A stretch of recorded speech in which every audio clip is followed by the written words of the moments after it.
Class 11 set number 13 group B, রায়মার্টিনের set number 13 group B যে অংশটি আছে সেই অংশটি আলোচনা করা হচ্ছে। 4 থেকে রেকর্ড কোশ্চেনটি দেওয়া আছে, n belongs to nature number হলে গাণিতিক আরোহণ প্রণালীর প্রয়োগে প্রমাণ করো যে 7 এর পার্ট হচ্ছে 2n plus 2³ into n minus 1 into 3n-1 সর্বদা 25 এর গুণিতক। ঠিক আছে, এটা পেজ নম্বর ছায়া প্রকাশনীর পেজ নম্বর 253, এক্সাম্পল নম্বর 24-এ এই অঙ্কটি করে দেওয়া আছে। পরের যে 2 নম্বর কোশ্চেনটি যেটা ছিল সেটা হচ্ছে সিলেবাসে নেই, ক্লাস 11 সিলেবাসে নেই। ওকে, এরপরে যদি a, b, c তিনটি অসমান এরূপ সংখ্যা যেখানে a, b, c সমান্তরাল প্রগতিতে আছে এবং a, b - a, c - b, a গুণোত্তর প্রগতিতে আছে, তবে a:b:c নির্ণয় করতে হবে। ঠিক আছে, a:b:c নির্ণয় করতে হবে। ঠিক আছে, তাহলে a, b, c সমান্তরাল প্রগতিতে থাকলে কি হবে না, লাস্টের দুটোর যোগফলটা মধ্যবর্তী যে অংশ সেইটার দ্বিগুণের সমান হয়, সমান্তরাল প্রগতির ফর্মুলা, অর্থাৎ a + c = 2b, c = এখান থেকে বের করে রাখিছি 2b - a, এটার নাম দেওয়া হচ্ছে 1 নম্বর। এরপরে আরেকটা কি দেওয়া আছে না, b - a, c - b এবং a গুণোত্তর প্রগতিতে আছে, অর্থাৎ লাস্টের দুটো যোগ গুণফলটা মাঝেরটার বর্গের সমান হয়ে যাবে। ঠিক আছে, তাহলে কত হবে না, a × b - a = c - b তার হোল স্কোয়ার, অর্থাৎ a × b - a c এর মানটা এখানে বসানো হয়েছে 1 নম্বর থেকে, c এর মানটার জায়গায় এখানে কত বসানো হয়েছে না হচ্ছে 2b - a - b তার হোল স্কোয়ার 1 নম্বর থেকে লিখেছি এখানে। তাহলে কত, a কমন গেল, b - a = b - a তার হোল স্কোয়ার, অর্থাৎ a = b - a।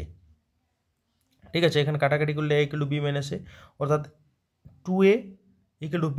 তাহলে 1 নম্বর সমীকরণে c = b এর জায়গায় 2a বসানো হচ্ছে, তাহলে 2 × 2a - a, অর্থাৎ 4a - a মানে 3a, অর্থাৎ c এর মানটা হচ্ছে 3a হয়েছে। তাহলে a:b:c সমান হচ্ছে a, b এর মান 2a, c এর মান হচ্ছে 3a, তাহলে এখানে 1:2:3 হয়ে যাবে অ্যান্সার। ঠিক আছে, 1:2:3। এর পরের কোশ্চেন অথবা দাগের অঙ্কটি, 1 + x ^ 2n এর বিস্তৃতিতে দ্বিতীয়, তৃতীয়, চতুর্থ পদগুলির সহগ সমান্তরাল প্রগতিভুক্ত হয়, তবে 2n² - 9n + 7 এর মান নির্ণয় করো। 2n² - 9n + 7 এর মান নির্ণয় করতে হবে। ঠিক আছে, 2n² - 9n + 7 এর মান নির্ণয় করো। তাহলে 1 + x ^ 2n এর বিস্তৃতির দ্বিতীয় পদের সহগ, দ্বিতীয় পদটা কি হবে না, দ্বিতীয় পদ বলতে t1 + 1 মানে হচ্ছে 2nc1, এটা হচ্ছে সহগ। তৃতীয় পদটা একই রকম হবে 2nc2, এবং চতুর্থ পদটা দ্বিতীয়, তৃতীয়, চতুর্থ পদটা 2nc3। তাহলে এই যে সহগগুলো পাওয়া গেছে এটা কি আছে না প্রগতি, সমান্তরাল প্রগতিভুক্ত, অর্থাৎ এই যে এই লাস্টের দুটো যোগফলটা, লাস্টের দুটো বলছি, প্রথমটা এবং লাস্টের যে যোগফল সেটা হচ্ছে মাঝেরটার দ্বিগুণের সমান হবে। ওকে, তাহলে মাঝেরটার দ্বিগুণের সমান করেছি, আর এখানে হচ্ছে কি 2nc2 দিয়ে ভাগ করেছি, বোথ সাইড 2nc2 দিয়ে ভাগ করেছি, অর্থাৎ 2nc1/2nc2 প্লাস 2nc3/2nc2 = 2, অর্থাৎ এইখানে ফর্মুলাটা হয়ে যাবে ncr / ncr-1 মানে কত হয় না, n-r-1 / r। ঠিক আছে, উপরে n মাইনাস নিচেরটা, অর্থাৎ এখানে এটা উল্টে যাবে, এই অংশটা উল্টে গেল, এর ক্ষেত্রে উপরে বড় আছে অর্থাৎ 2n - 2/3, আর এটা হচ্ছে 2n - 1টা নিচে হবে আর উপরে 2টা হবে। ওকে, এগুলো 2 এর সঙ্গে সমান হচ্ছে। তাহলে এখানে কি হবে না, এটা যোগ করে দিই, এটা লসাগু করেছি, লসাগু করলে আমাদের এখানে গুণটা করে দিই, তাহলে হয়ে যায় 4n² - 6n + 8 / 6n - 3 = 2। এবারে 2টা উপরে কমন নিয়েছে, অর্থাৎ ডান দিকে 2টা ক্যান্সেল করেছি, অর্থাৎ 2n² - 3n + 4/6n - 3 = 1। আর গুণ করছি 2n² - 3n + 4 = 6n - 3, 2n² - 3n - 6n + 4 + 3 = 0, 2n² - 9n + 7 = 0। এই ডাটাটির মান জিজ্ঞেস করেছিল, এই ডাটাটির মান কত হবে, এটার মান হচ্ছে 0। ওকে, অ্যান্সার হয়ে গেল আমাদের এটাই। এর পরের অঙ্ক 5-এর দাগের একেরটা,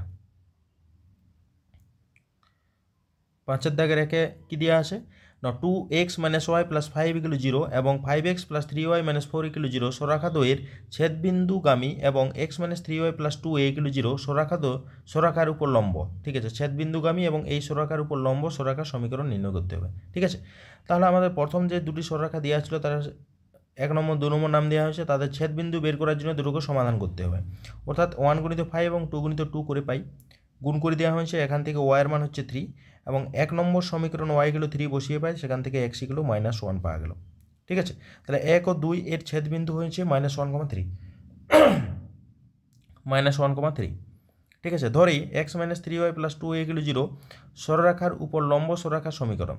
x minus 3y plus 2a equal 0 সরলরেখার উপর লম্ব সরলরেখার সমীকরণ কত? এই যে এর উপর লম্ব সরলরেখা ছিল, এর উপর লম্ব ছিল, তাহলে এই সরলরেখাটার সমীকরণটা কত হবে? লম্ব সরলরেখার সমীকরণ শুধুমাত্র কি হয়, চেঞ্জ হয়ে যায়। এইটা এখানে যাবে এবং এই আর সহগুলো এখানে যাবে, সেটা হচ্ছে এক্সের সহগ যখন আসবে সেটা মাইনাস হিসেবে আসবে। ঠিক আছে, তাহলে কত হয় 3x plus y equal to k, সেটা কত বিন্দুগামী? -1,3 বিন্দুগামী। এখান থেকে কে এর মানটা বসালে ইকুয়াল 0 পাওয়া গেল। অর্থাৎ নির্ণয় লম্ব সরলরেখার সমীকরণ হচ্ছে 3x plus y equal to 0, 3x plus y equal to 0। Okay, এরপরে 2 দাগের অঙ্ক। 2 দাগের অঙ্কটাতে কী বলা আছে? না x square by a square plus y square by b square equal to 1 উপবৃত্তির a cos theta, b sin theta ও a cos phi, b sin phi বিন্দুদের সংযোজক রেখাংশ উপবৃত্তির a, 0 শীর্ষবিন্দুতে সমকোণ উৎপন্ন করে tan theta by 2 into tan phi by 2 এই রাশিটির মান কত হবে? ওকে, তাহলে আমাদের একটা উপবৃত্ত ছবিটা এরকম, এবং সেটা হচ্ছে পি বিন্দুটা হচ্ছে স্থানাঙ্ক কত? না পি বিন্দু a cos theta, b sin theta, আর এখানে কিউর মান হচ্ছে কিউর স্থানাঙ্ক a cos phi, b sin phi, আর এইটা হচ্ছে শীর্ষবিন্দু ছিল a, 0। এটা হচ্ছে এরা 90 ডিগ্রি করেছে, অর্থাৎ ফর্মুলা করলে হবে। অর্থাৎ a এবং p মানে AP রেখাংশের প্রবণতা এমন কী হবে, কটিদ্বয়ের অন্তর বাই ভুজদ্বয়ের অন্তর ফর্মুলা না y1 বা y2 minus y1 by x2 minus x1, এই ফর্মুলাটা হচ্ছে m দিয়ে এইটা ফর্মুলা হবে। তাও এখান থেকে এপির ক্ষেত্রে একই রকম বের করা হয়েছে, অর্থাৎ -b sin theta by a minus a cos theta.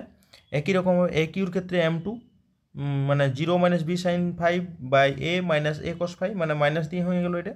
অর্থাৎ এদের শর্তানুযায়ী এদের গুণফলটা, প্রবণতার গুণফলটা -1, যেহেতু এরা কী হয়েছে 90 ডিগ্রি করছে এখানটাতে, পরস্পর লম্ব হবে তবে তো 90 ডিগ্রি, সুতরাং -1 হবে প্রবণতা দুটির গুণফল। মানগুলো বসানো হয়েছে, এগুলো -1। এখানে বি দুটো আছে, বি স্কোয়ার আর মাইনাস মাইনাস প্লাস হয়ে যায়। আর সাইন থিটাটাকে 2 into sine theta by 2 into cos theta by 2, আর সাইন ফাইটা কত হবে 2 into sine phi by 2 into cos phi by 2, আর নিচটা হচ্ছে square 2 into sine square theta by 2 into 2 into sine square phi by 2 equal to -1।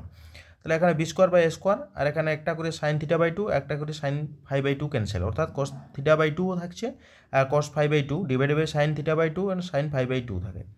তাহলে কোথাও ভাগ করে দিলে হচ্ছে cot theta by 2, cot phi by 2, এটা হচ্ছে কট ফাই বাই 2। ঠিক আছে, কট ফাই বাই 2,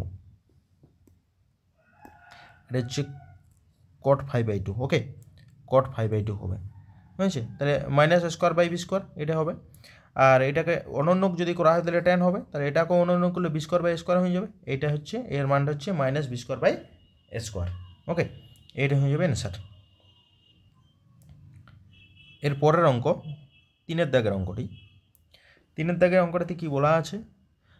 একটি পরাবৃত্তের শীর্ষ দ্বয় এর স্থানাঙ্ক 9,2 এবং 1,2 এবং উৎকেন্দ্রতা হচ্ছে 5/4 উৎকেন্দ্রতা, অর্থাৎ এটা হচ্ছে এর মান 5/4। তো পরাবৃত্তটির সমীকরণ ও নাভিদ্বয়ের দৈর্ঘ্য নির্ণয় করো। পরাবৃত্তটির সমীকরণ ও নাভিলম্বের দৈর্ঘ্য নির্ণয় করতে হবে। যেহেতু পরাবৃত্তের শীর্ষের স্থানাঙ্কের কোটি পরস্পর সমান, কোটিগুলো কি আছে না, এই যে এই কোটিগুলো কি হচ্ছে পরস্পর সমান আছে। ঠিক আছে, তাই তির্যক অক্ষ x অক্ষের সমান্তরাল, তাই তির্যক অক্ষটা হচ্ছে x অক্ষের সমান্তরাল, তির্যক অক্ষ x অক্ষের সমান্তরাল। ওকে, তাহলে পরাবৃত্তের কেন্দ্রটা কি হবে না, এই যে শীর্ষবিন্দু দুটো যেটা আছে তাদের মধ্যবিন্দুটাই হবে পরাবৃত্তটার কেন্দ্র, অর্থাৎ 9 + 1/2 এবং 2 + 2/2, অর্থাৎ এই দুটি শীর্ষবিন্দু যেটা আছে তাদের মধ্যবিন্দুটাই হচ্ছে কেন্দ্র, অর্থাৎ 5,2 হয়ে যায়। এবং তির্যক অক্ষ 2-এ কত হবে না, এই শীর্ষ দুটির মধ্যে দূরত্ব যত হবে অর্থাৎ 8 হয়ে যাবে, অর্থাৎ 2a = 8, অর্থাৎ a = 4 পাওয়া গেল। একটা আমরা ফর্মুলা কি জানি পরাবৃত্তের ক্ষেত্রে, b square = a square into square -1, এই একটা ফর্মুলা জানি, অর্থাৎ এই ফর্মুলাটা আছে। তাহলে মানটা বসানো হয়েছে এ স্কোয়ারের জায়গায় 4 স্কোয়ার, আর ই এর জায়গায় 5/4 তার হোল স্কোয়ার -1। তাহলে এখান থেকে বি সমান হচ্ছে 3, বি সমান পাওয়া গেল 3, এ সমান হচ্ছে 4। তাহলে স্থানাঙ্কটা কত হবে, সমীকরণটা নির্ণয় পরাবৃত্তের সমীকরণ। এখানে আলফা বিটা দিয়ে আছে, আলফা কমা বিটা, ঠিক আছে, আলফা কমা বিটা দিয়ে আছে।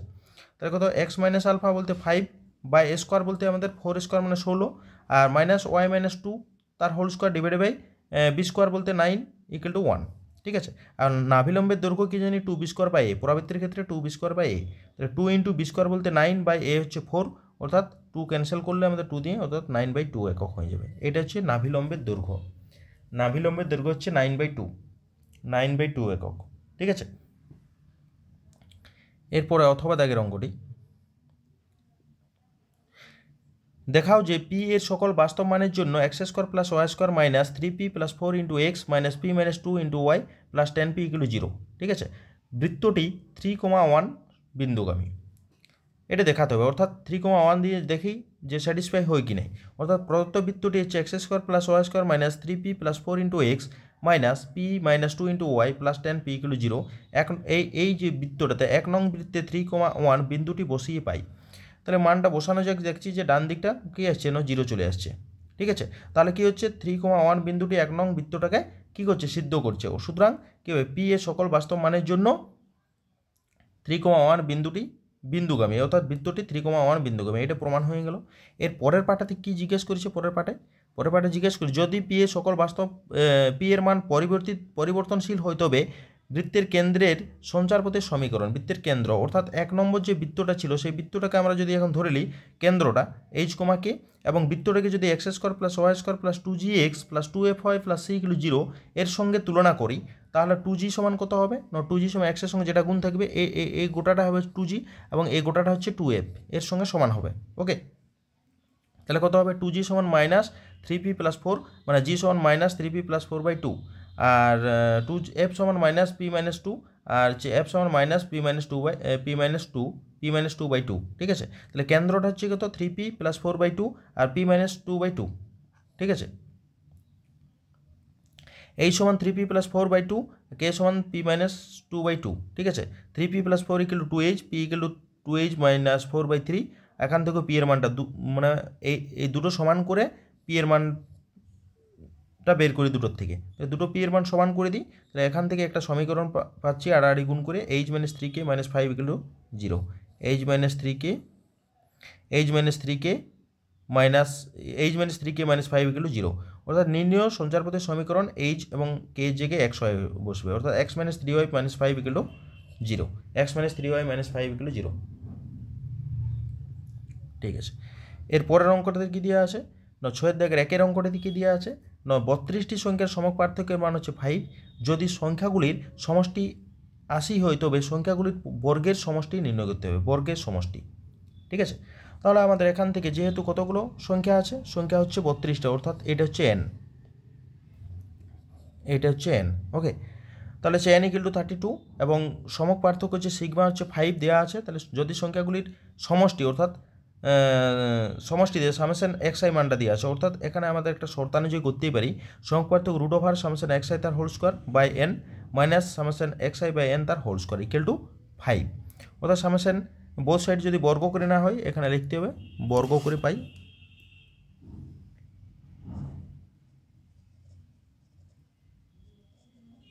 বর্গ করে পাই, ঠিক আছে। তাহলে বর্গ করে পাই, তাহলে এটা হয়ে গেল। মান বসানো হয়েছে সামেশন xi, মানে এইটা ছিল সামেশন xi, সামেশন xi ছিল 80। তাহলে কত হলো, 80/5, মানে 80/32, মানে কাটাকাটিগুলো 5/2 তার হোল স্কোয়ার। তাহলে কত হয়, সামেশন xi তার হোল স্কোয়ার বাই 32 সমান হচ্ছে 25 + 25/4, তাহলে গুণ করে দিলে হচ্ছে 125, ঠিক আছে, লসাগু করেছি। তাহলে হচ্ছে সামেশন xi তার হোল স্কোয়ার সমান এটা 125/4 গুণিত 32, মানে কাটাকাটি করলে 1000, ঠিক আছে। সামেশন xi তার হোল স্কোয়ার মানে বর্গগুলির সমষ্টি হচ্ছে 1000, ওকে। এর পরের অঙ্কটা দেখি দেওয়া আছে, প্রথম n সংখ্যক স্বাভাবিক সংখ্যার ভেদমান নির্ণয় করতে হবে। অর্থাৎ সামেশন xi/n কত হবে, 1² + 2² + 3² + n²/n, তাহলে n × n + 1 × 2n + 1/6, আর একটা n ছিল, n ক্যান্সেল, অর্থাৎ n + 1 × 2n + 1/6 বর্গগুলির সমষ্টি, ঠিক আছে। এই সামেশন এক্স আই তার হোল স্কোয়ার বাই এন, ঠিক আছে। আর summation x I by n কত হবে 1 + 2 + 3 + ডট ডট এন। তাহলে এইখানে একটা এন ছিল, এখানে একটা এন আছে, এইখানে একটা এন আছে, এন ইন্টু এন প্লাস 1/2 আর একটা বাই এন ছিল, এন এন ক্যান্সেল হবে। ওকে, তাহলে কত হবে ভেদমান সমান হচ্ছে সামেশন এক্স আই তার X I square by N minus summation x I by N তার হোল স্কোয়ার। অর্থাৎ সামেশন এক্স আই এন এটা হচ্ছে কত দিয়ে আছে N plus 1 into 2 N plus 1/6 মাইনাসে এটাতে ক্যান্সেল হচ্ছে এন প্লাস 1/2 তার হোল স্কোয়ার। এখান থেকে আমাদের এন স্কোয়ার এন প্লাস 1 তার হোল স্কোয়ার বাই 4, এটা গুণ করে দেওয়া হয়েছে উপরেরটা গুণ করে দেওয়া হয়েছে, এটা পাওয়া গেল। অর্থাৎ এখানে লসাগু হচ্ছে 12, এটা হচ্ছে কাটাকাটি করলে হচ্ছে এন স্কোয়ার মাইনাস 1/12, এটা হয়ে যাবে তার ভেদমানটা। এটাই হচ্ছে এর অ্যান্সার। এর পরের অঙ্কটা দেওয়া আছে এই যে অবিন্যস্তভাবে বিন্যস্ত 52টি তাসের প্যাকেট থেকে 2টি তাস যথেচ্ছভাবে টানা হলো। তাস দুটোই লাল হওয়ার অথবা রাজা হওয়ার সম্ভাবনা নির্ণয় করো। অর্থাৎ লাল তাসের সঙ্গে আছে টোটাল 12টি, 12টি 13 দুগুণে 26টা, ঠিক আছে। তাহলে 52টি তাসের প্যাকেট থেকে 2টি তাস টানা হয় কত 52 সিটু রকমে, অর্থাৎ নমুনা দেশে মোট নমুনা বিন্দুর সঙ্গে কত 52 সিটু। এখন 2টি তাসে লাল হওয়ার ঘটনা হচ্ছে তার মধ্যে 2টি টেক্কা লাল আছে, ঠিক আছে, কমন, এবং 2টি তাসে রাজা হওয়ার ঘটনা হচ্ছে বি। তাহলে প্রবাবিলিটি অফ এ সমান হচ্ছে কি, প্রবাবিলিটি এ হচ্ছে লাল হচ্ছে 26টা, 26 সিটু বাই 52 সিটু মানে হচ্ছে 325 বাই 1326। আর বি হচ্ছে রাজা হওয়ার ঘটনা, তাহলে 4টা রাজা ছিল, তাহলে 4 সিটু বাই 52 সিটু এগুলো 26 বাই 6 বাই 1326।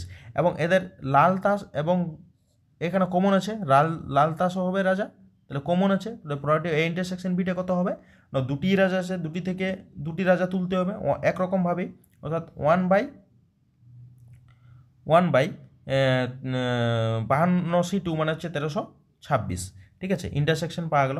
তাস 2টি লাল অথবা রাজা হওয়ার সম্ভাবনা, তাহলে probability of A union B অথবা থাকলে এ ইউনিয়ন বি হয়ে যায়, probability of A plus probability of B minus probability of A intersection B. তাহলে মানটা বসানো হয়েছে, মানটা বসানো লসাগু করেছি, কাটাকাটি করে দিয়েছি, অর্থাৎ এখানে হচ্ছে 55/221, 55/221 হয়ে যাবে অ্যান্সার। ওকে, এটাই হয়ে গেলো অ্যান্সার। এরপরে আমাদের পরের ভিডিওতে আমরা সেট নম্বর 14টি আলোচনা করব। এত দূরে থাকলো এই ভিডিওটি।